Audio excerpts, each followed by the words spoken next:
నమస్కారం.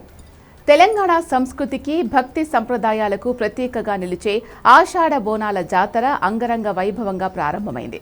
నెల రోజుల పాటు సాగే ఈ ఉత్సవాల కోసం తెలంగాణ దేవాదాయ శాఖ ప్రభుత్వ యంత్రాంగం అన్ని ఏర్పాట్లు పూర్తి చేశాయి.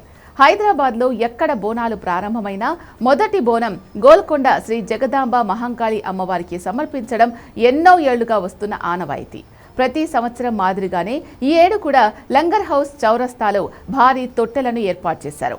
రాష్ట్ర మంత్రులు ప్రత్యేక పూజలు నిర్వహించి అమ్మవారికి ప్రభుత్వం తరపున పట్టు వస్త్రాలు సమర్పించారు. 28 కుల వృత్తుల ప్రతినిధులు 2 పచ్చని మట్టి కుండలతో నజర్ బోనాలను సిద్ధం చేసి ఒక బోనాన్ని జగదాంబ అమ్మవారికి, మరొకటి మహంకాళి అమ్మవారికి సమర్పించారు. లంగర్ హౌస్ నుంచి ప్రారంభమయ్యే ఈ భారీ తొట్టెల ఊరేగింపు బడా బజార్, రిసాలా బజార్ మీదుగా గోల్కొండ కోటకు చేరుకుంది. ఈ ఊరేగింపులో శివసత్తుల పూనకాలు, పోతురాజుల విన్యాసాలు, డప్పు వాయిద్యాలు, స్థానిక కళాకారుల ఆట పాటలు భక్తులను విశేషంగా ఆకట్టుకున్నాయి. ఆలయ విశిష్ట సంప్రదాయం ప్రకారం బోనాల జాతరలో ప్రతి గురువారం, ఆదివారం ప్రత్యేక పూజలు నిర్వహిస్తారు. జూలై 16న తొలి బోనంతో ఈ జాతర ప్రారంభమైంది. గోల్కొండలో 16 నుంచి 19 వరకు ఉత్సవాలు జరుగుతాయి.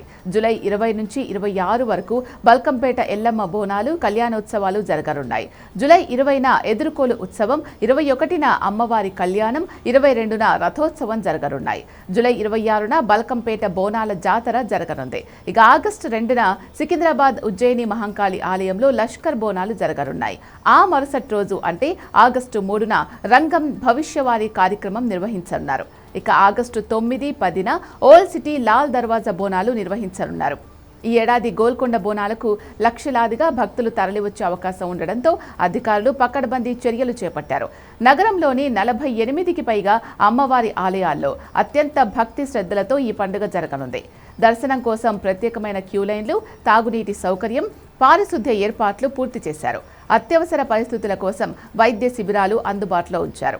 ట్రాఫిక్ నియంత్రణతో పాటు భారీ పోలీస్ బందోబస్తు ఏర్పాటు చేశారు. వేడుకలు ప్రశాంతంగా జరిగేందుకు భక్తులందరూ ట్రాఫిక్ భద్రతా నిబంధనలు విధిగా పాటించాలని అధికారులు విజ్ఞప్తి చేస్తున్నారు.